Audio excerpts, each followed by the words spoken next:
2018 সালের কথা। নিজের পছন্দ মতো একটি ব্যাট কিনতে ভারত গিয়েছিলেন ইমরুল কায়েস, কিন্তু ব্যাটের কারখানায় ভালো মানের অনেক ব্যাট থাকলেও কিনতে পারেননি। বিষয়টি নিয়ে ওই প্রতিষ্ঠানের সঙ্গে কথা কাটাকাটিও হয় ইমরুলের। এক পর্যায়ে ইমরুল চ্যালেঞ্জ ছুড়ে দিয়ে আসেন, আমি নিজেই ব্যাটের কারখানা দেব।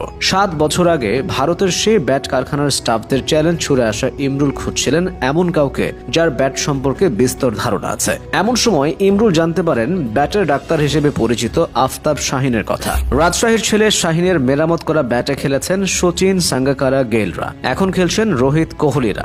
ব্যাট মেরামত করে শাহিন পরিচিতি পেয়েছেন ব্যাটের ডাক্তার নামে। আন্তর্জাতিক ক্রিকেটারদের ব্যাট ঠিক করতে হয় বিশেষ যত্ন নিয়ে। পছন্দ না হলে রোহিত কোহলিরা ব্যাট ফিরিয়ে দেন। এজন্য রোহিত কোহলিদের শেষ ভরসা বাংলাদেশের শাহিন। শাহিনের পুরো নাম আফতাব শাহিন। বাংলাদেশের জাতীয় দলের প্রায় সব ক্রিকেটারই শাহিনের তৈরি ব্যাট ব্যবহার করেন। ভারত, পাকিস্তান এবং শ্রীলঙ্কার বেশ কিছু প্রথম সারির ক্রিকেটারও তার তৈরি করা ব্যাট পছন্দ করেন। আফতাব শাহিন স্বপ্ন দেখতেন তিনি বাংলাদেশের প্রথম ব্যাট তৈরির কারখানা গড়ে তুলবেন। তার এই স্বপ্ন পূরণের সঙ্গী হয় জাতীয় দলের 2 ক্রিকেটার মেহেদী হাসান মিরাজ ও ইমরুল কায়েস।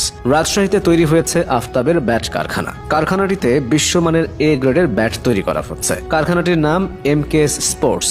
আবার আফতাব শাহিনের প্রসঙ্গে ফেরা যাক। প্রথমে শাহিনের কাছে সাধারণ মাপের ব্যাট আসে। তারপর তিনি ক্রিকেটারদের নির্দেশ মতো গড়ে দেন তাদের বিশেষ ব্যাট। ব্যাটের ওজন, ব্লেডের দৈর্ঘ্য, প্রস্থ বা উচ্চতা সবকিছু নির্ভর করে শাহিনের দক্ষতার উপর।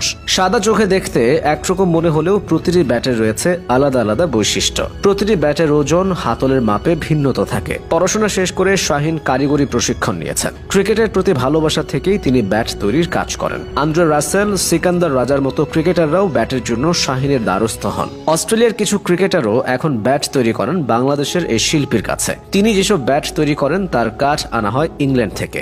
ইংলিশ উইলো ছাড়া তিনি আন্তর্জাতিক ক্রিকেটারদের ব্যাট তৈরি করেন না। গত 24 বছর ধরে তিনি এই পেশায় আছেন। ব্যাট তৈরি করাটা তার কাছে নেশার মতো। নেশা যে কখন পেশা হয়েছে তা বুঝতে পারেননি তিনি।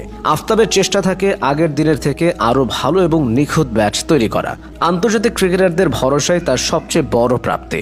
নতুন ব্যাট তৈরির পাশাপাশি তিনি সারিয়ে দেন পুরনো ব্যাট। আফতাব ও ইমরুলদের এখন লক্ষ্য দেশ ছাড়িয়ে নিজেদের প্রস্তুতকৃত মেড ইন বাংলাদেশ ব্যাট বিশ্ব দরবারে পৌঁছে দেওয়া। বাংলাদেশের প্রথম ব্যাট তৈরির প্রতিষ্ঠান হিসেবে ইতোমধ্যে ICCর অনুমোদনও পেয়ে গেছে MKS স্পোর্টস। 2023 সালের জুনের দিকে কারখানাটি ব্যাট তৈরির কাজ শুরু করে। এই কারখানা হতে ক্লাব পর্যায় থেকে শুরু করে জাতীয় দলের সব ক্রিকেটারদের ভালো মানের ব্যাট সরবরাহ করা হচ্ছে। এখান থেকে মহিলা ক্রিকেটারদেরও ব্যাট দেওয়া হয়। ভালো ব্যাটের অভাবে যাতে কারো খেলা ক্ষতিগ্রস্ত না হয় সেজন্য মিরাজ আর ইমরুল কায়েস রাজশাহীর আফতাব শাহিনের সঙ্গে যুক্ত হয়েছেন। ইমরুলের জেদ আর ব্যাটের প্রতি আফতাব শাহিনের প্রেম সব মিলিয়ে বাংলাদেশেই তৈরি হচ্ছে আন্তর্জাতিক মানের ব্যাট।